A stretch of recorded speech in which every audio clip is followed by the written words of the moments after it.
We knew that it was bound to happen at some point. It just was a bummer that it was happening while he was doing so well. Because I mean, Soto's been slumping. Yeah, they need other guys to step up. And if they don't step up, the Yankees are going to be in trouble.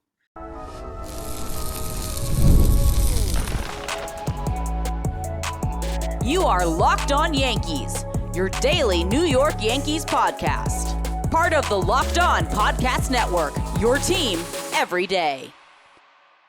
Welcome to Locked On Yankees, which is part of the Locked On Podcast Network, your team every day. Thank you for making us your first listen every day. I'm Stacey Gotsoulias. This episode is brought to you by PrizePicks, the easiest and most exciting way to play daily fantasy sports. Go to prizepicks.com/LockedOnMLB and use code all lowercase LockedOnMLB for a first deposit match up to $100.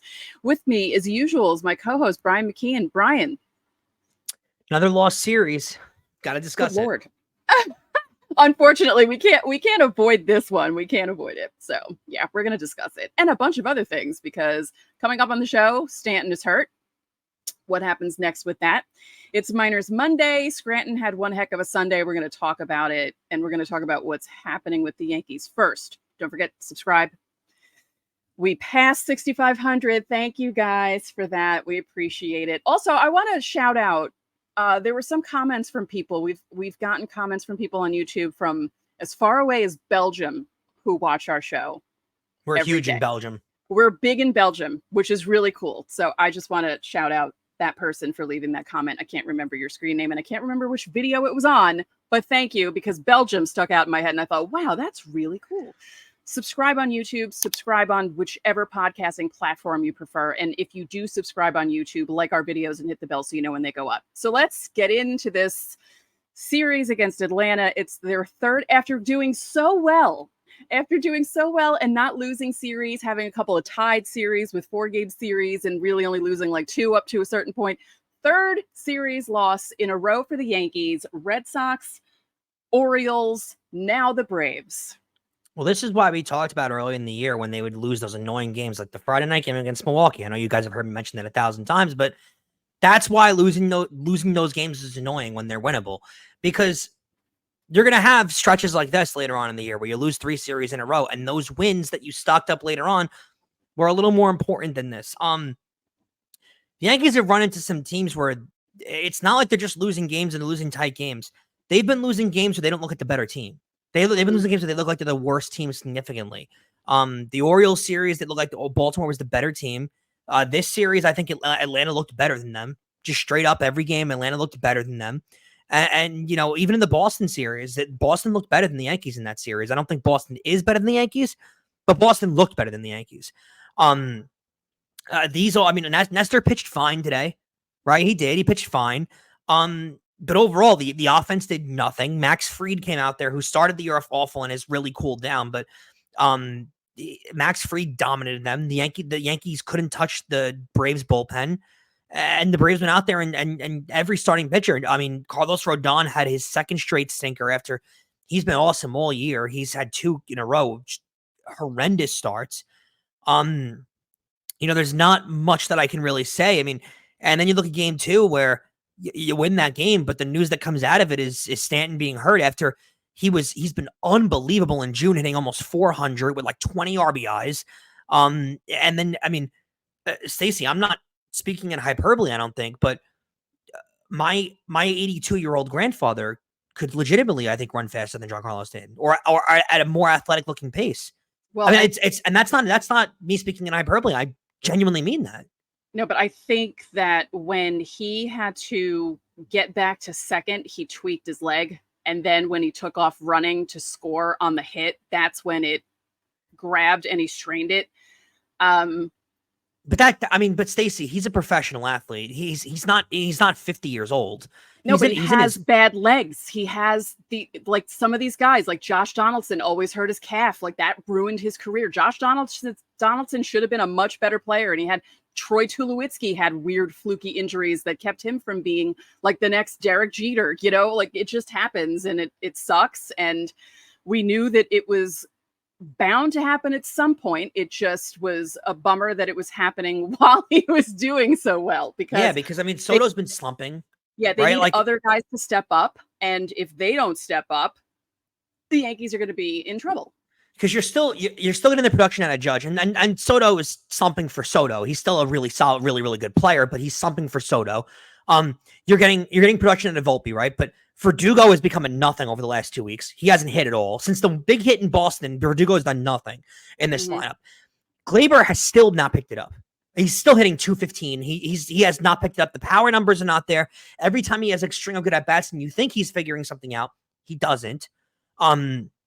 You're getting no production out of the catcher position, no production out of first base. People keep saying, "Oh, can Ben Rice hold the fort down until Rizzo gets back?" Stacey, when Rizzo gets back, how much of an upgrade is it? Rizzo's hitting 220. I mean, it's not like Rizzo's going to come back and save the day. He's not hitting well. There's a lot of positions that you're not getting a lot of production out of, and I think Judge's stellar play along with Soto has covered up a lot of those scabs. It really has. And you were getting a lot of that production replaced out of Stanton, and he's going to be out for a minimum of 4 weeks now. That's a month. He's out a minimum to the middle of July now. And what do you do? How do you replace that? And that's again, like you said, a guy with bad legs. Can we be assured that he's going to be out only 4 weeks and come back? We don't know. We don't know how long this could take. We've seen a lot of years with Yankee medical staff where, I mean, I know it's a new medical staff than years past, but we've seen, Stacey, a lot of years where, it's 2-week injury and then he's out for 2 months. And can I mention this too? Because I don't think we have this later on in the rundown, and I think this needs to be mentioned. And I've held off on saying this because I don't think it was deserving yet. But I think DJ LeMahieu is cooked. Like, I think he's done. Like, I don't. If they cut him tomorrow, I wouldn't say I'm shocked.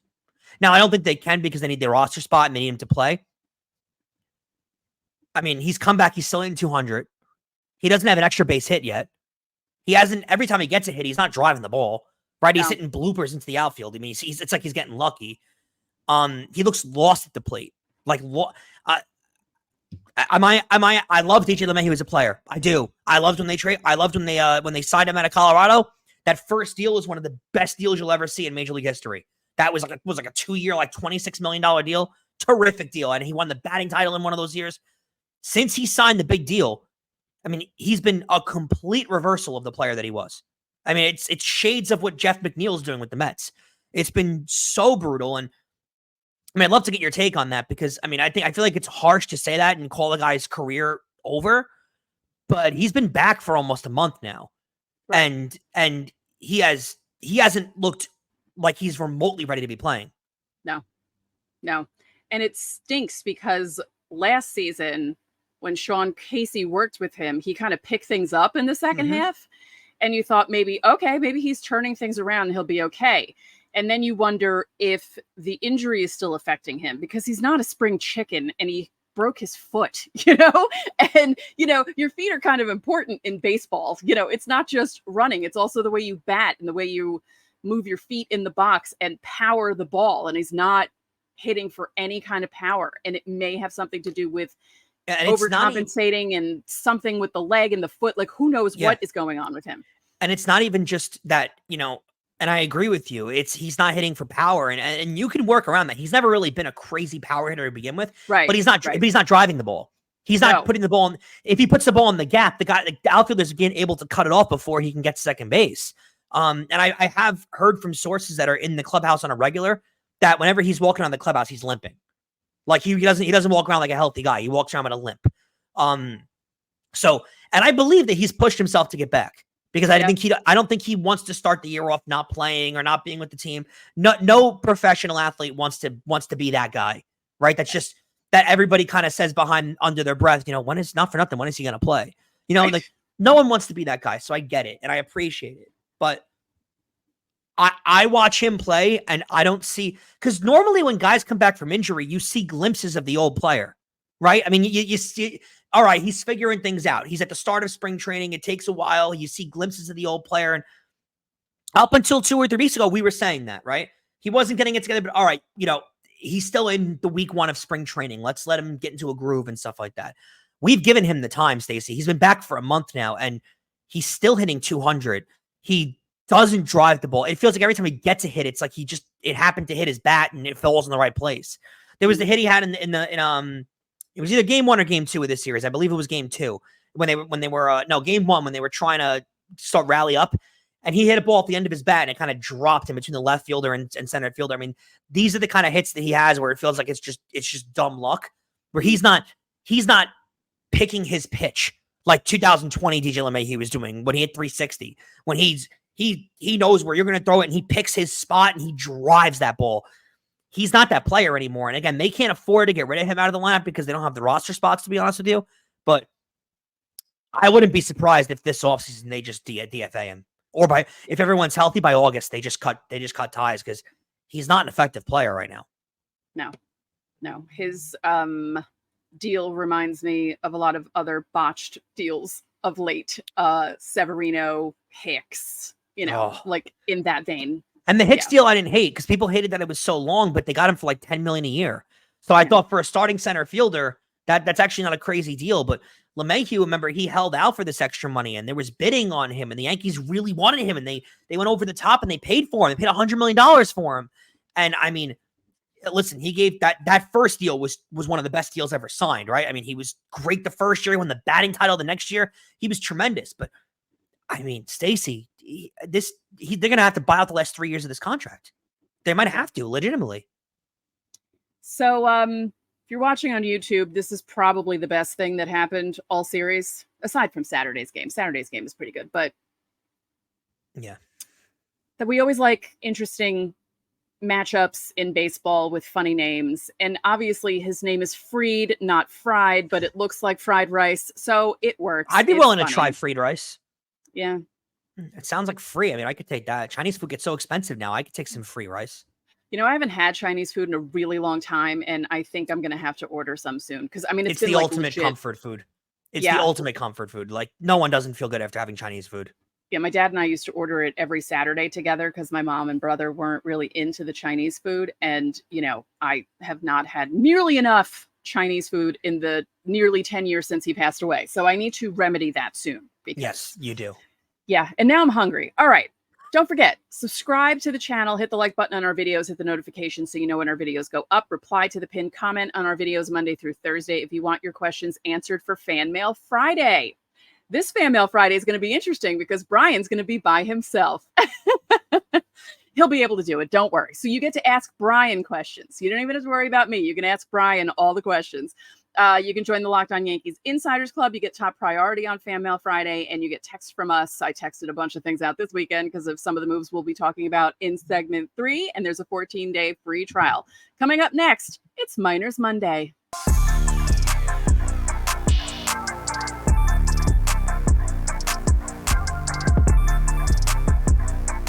Newsflash, I love sports. I love them so much that I never want them to stop. But as the playoffs wind down and we get fewer games, and sports aren't as sportsing like I want them to, but FanDuel lets me keep sports going whenever I want. All I have to do is open the app and dream up the best bets and cook up whatever I want when I'm in the mood. And this summer, FanDuel is hooking up all of its customers with a boost or a bonus daily. That's right. There's something for everyone, every day, all summer long. And how about the most anticipated, looked forward to hockey game we've seen in years? Game 7, Monday night, 8 p.m. from Miami, Florida Panthers, Edmonton Oilers. It's a 3-0 comeback for the Oilers, and I'm all over Oilers minus 110.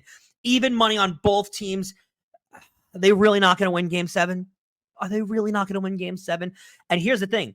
All you got to do is head over to FanDuel.com/lockedon to join in on the bet with me and ride the Oilers and start making the most out of your summer.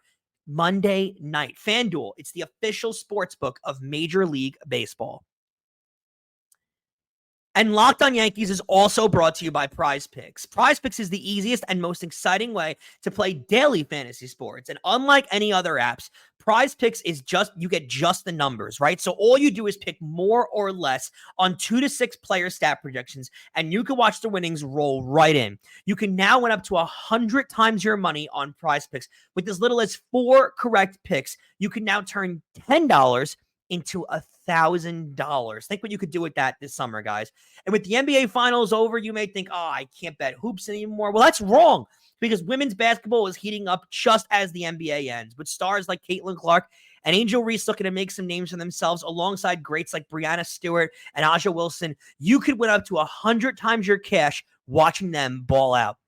Download the PrizePicks app today and use code all caps, one word, locked on MLB for a first deposit match of up to $100. That's code locked on MLB on PrizePicks for a deposit match of up to $100. Pick more, pick less. It's that easy.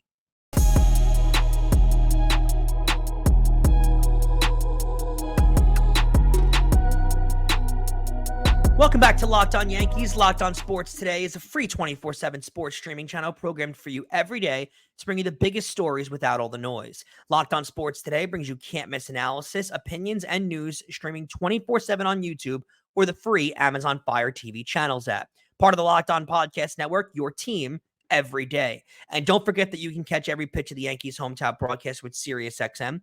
Just download the SXM app and search the word Yankees. Stacey, this is your big thing, Miners Monday, or I guess we're going to call it Scranton Sunday this week. You can lead ahead.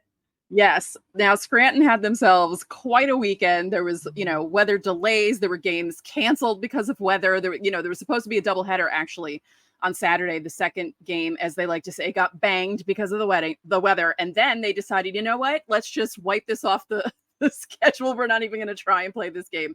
So they were playing the Buffalo Bisons, who are the Toronto Blue Jays AAA team, in Scranton. And after a really bad walloping at the hands of the Bisons on Saturday, 21-10 in that one game that they did play, Scranton found themselves down 8-2 heading into the bottom of the fourth inning on Sunday. So not what you want. And then the floodgates opened for Scranton. In a good way. And they gave the Bisons a taste of their own medicine in that inning. They scored 12 runs on 7 hits, including 2 home runs, and they sent 15 batters to the plate in that inning.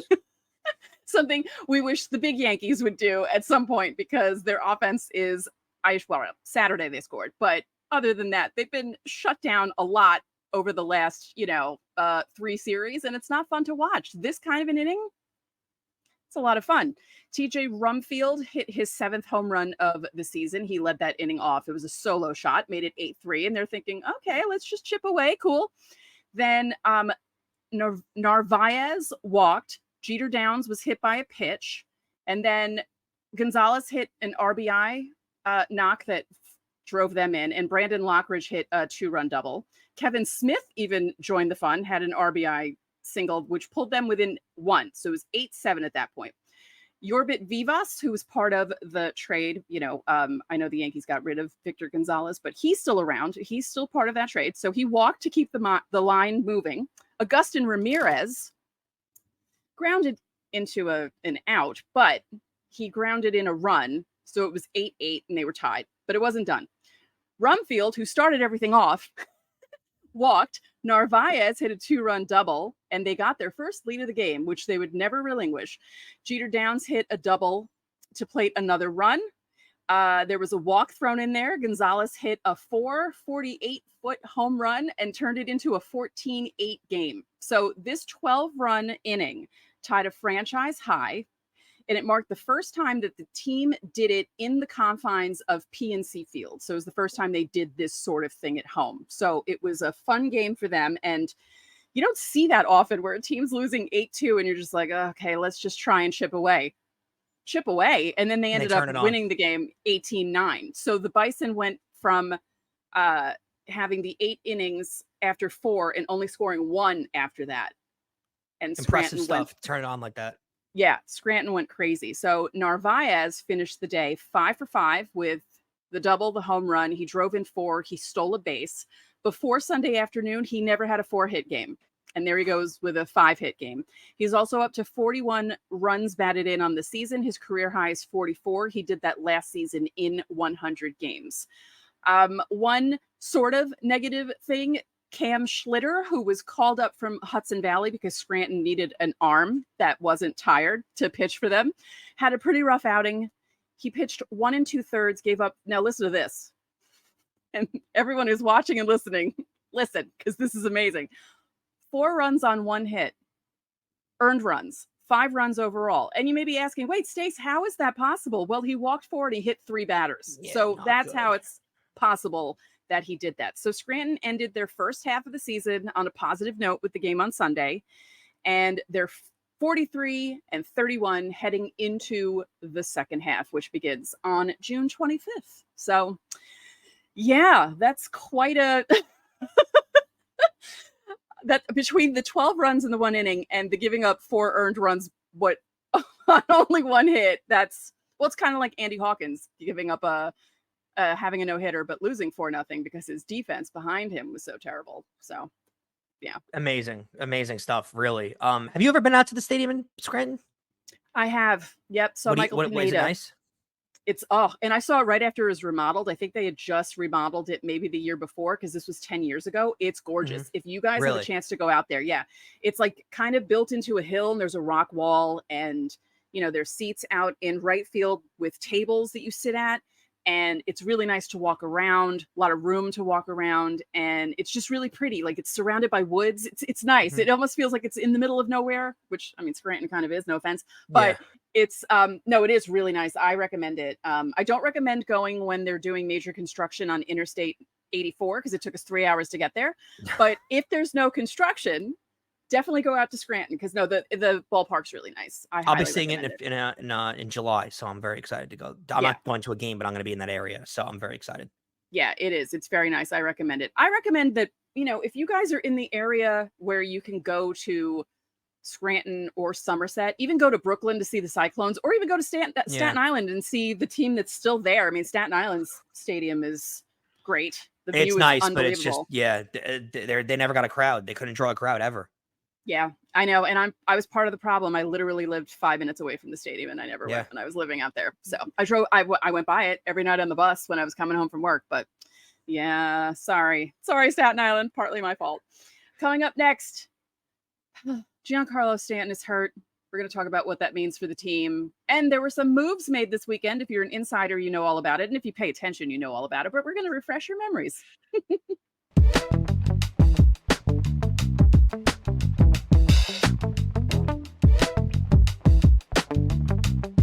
Get supplies from the site that's made for the skilled trades, SupplyHouse.com. SupplyHouse.com is a reliable way to order plumbing, HVAC, and electrical products online. Their easy-to-use website is packed with helpful resources and the latest product info to help you get the job done right. Shop a complete inventory of over 200,000 parts from over 400 top brands and get your order delivered right to your door with fast shipping from coast to coast. Need help with an order? Get expert support and industry-leading service from the friendliest folks in the business, and talk to a real person every time. Pros in the skilled trades get a competitive edge by joining SupplyHouse.com's free Trademaster program. Every Trademaster gets access to a dedicated phone line, free shipping, and discounts on every order. Join the thousands of trade pros already benefiting from their free membership at supplyhouse.com/TM and order plumbing, HVAC, and electrical supplies from anywhere with just a few clicks at supplyhouse.com.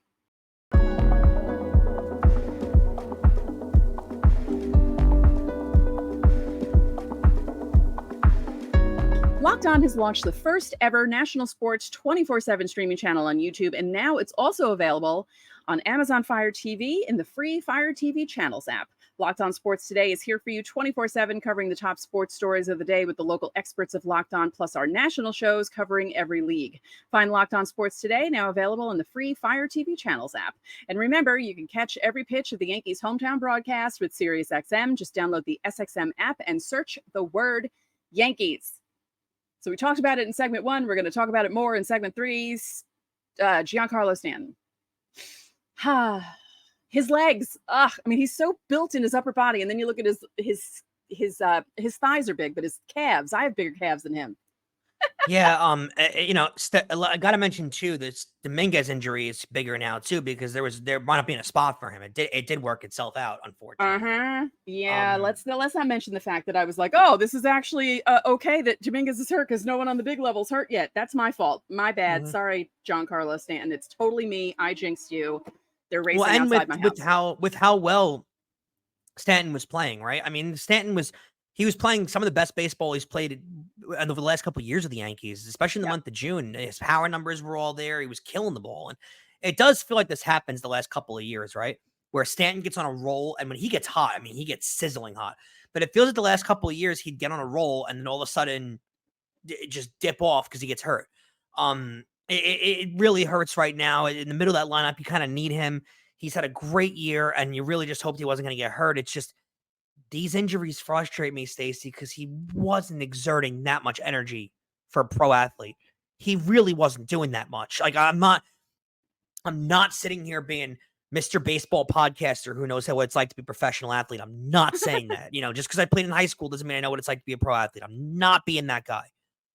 But Stacey, you watch that highlight, he really wasn't doing much athletically. No, but like I said, I really think he did it when he had to step back to second base. He tweaked something, and then he tried running on it. And as he was running, but why is that causing an injury like that? Because fluky things, like, why do guys sometimes hurt themselves when they are running down the baseline trying to get to first, and will hurt a hamstring or a quad or something? It's just because you're running full speed.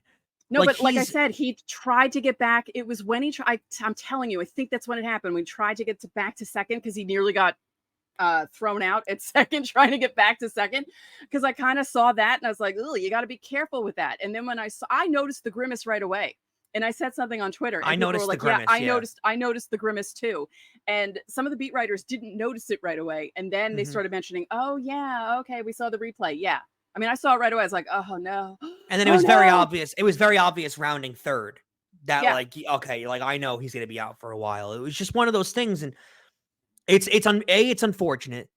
And these kind of things, if he kept this going together for the entire span of the postseason, he kept this whole thing going, he would have finished the year with 40 homers, 90 RBIs, hitting 260, 270, and then you could shut up all the Yankee fans who don't like him and want him out off the team and want him this and that. You could shut them up.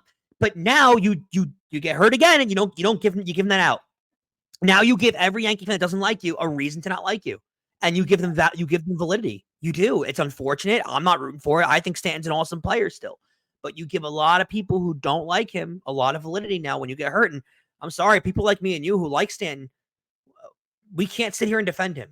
Because it's every year I can defend you when you get hurt.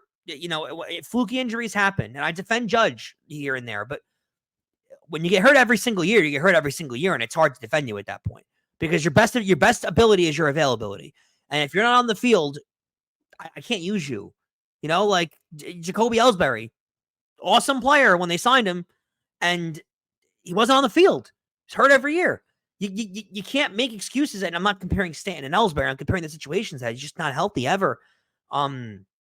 This is just really unfortunate. They did make some. I didn't feel like big moves. I'll call them cosmetic moves.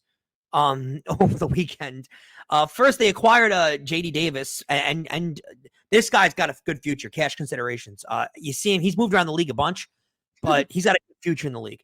JD Davis has had a down year for Oakland. He has. But it's an experienced player. He'll give you professional at-bats. I don't hate this deal at all.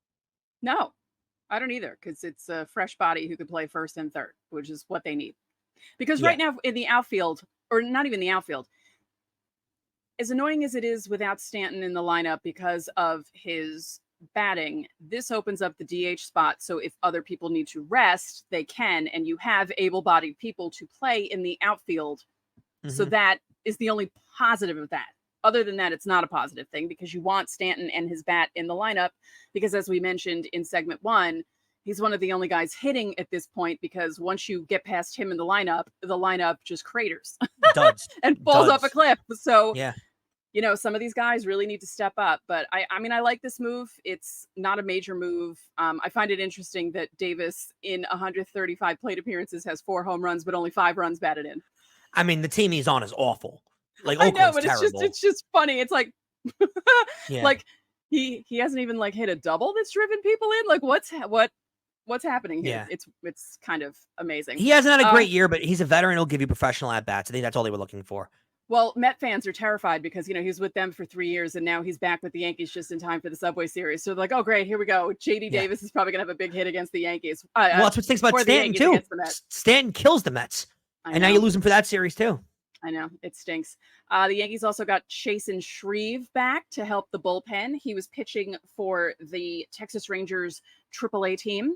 And he had a 1.61 ERA in AAA. He's 33 at this point, so it's kind of funny that he's back. I thought I was seeing things when I saw that on social media.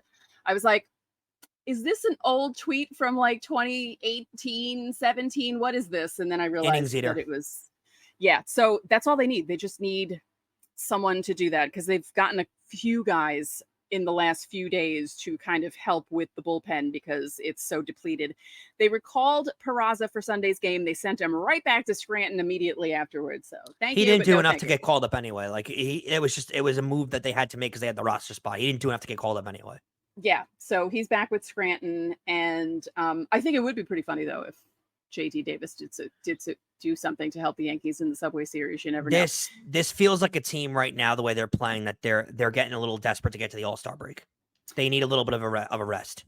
Yeah, well, that's not for another few weeks. They need to step it up a little bit because they can't keep falling apart like this. Also, big shout out, Houston Astros. Thank you for sweeping the Orioles this weekend.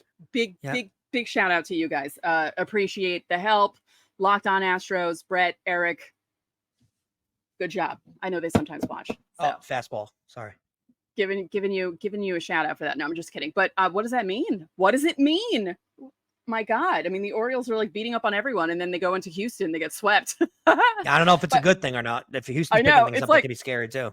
It's just a really weird season. Like so many teams are having ebbs and flows and the ebbs seem really long and the flows like it's just and everyone's hitting and falling at different times. Like, teams that were bad in April are good in June. Teams that were good in May are terrible in June. Like the Mets picked it up because Grimace threw out the first pitch. The Red Sox have been picking it up for the last 2 weeks. But it's baseball. So this could all be reversed next month. So some of the teams that are doing really well in June that you're like, oh my God, they might fall off again and the Yankees might pick things up. So you never know. It's baseball. It's a sprint. It's not, it's that old expression. It's a marathon. It's a marathon. It's not a sprint. Baseball's a 162 game season. It's not football. You can't get those two sports confused. Yep. All right. Coming up on tomorrow's show, we will preview the Subway Series because that's happening in Citi Field. How exciting. But if you're looking at a silver lining, I believe the two people that you would want to pitch for the Yankees, you guys know, we don't have to talk about it. We'll preview it on tomorrow's show. Those are the two people you kind of want to be in these games. So that's one thing to look forward to for the Subway Series. So that's coming up tomorrow. One more time, you can join the Locked On Yankees Insiders Club. There's a link in the description under our YouTube videos and on the audio version too. I put that in the description there.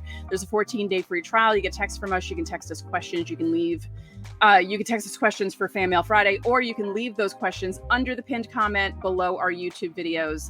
Fan Mail Friday happens every week. It's a lot of fun. Like I said earlier, Brian's doing it solo this week, so you can ask him all your questions. It should be fun.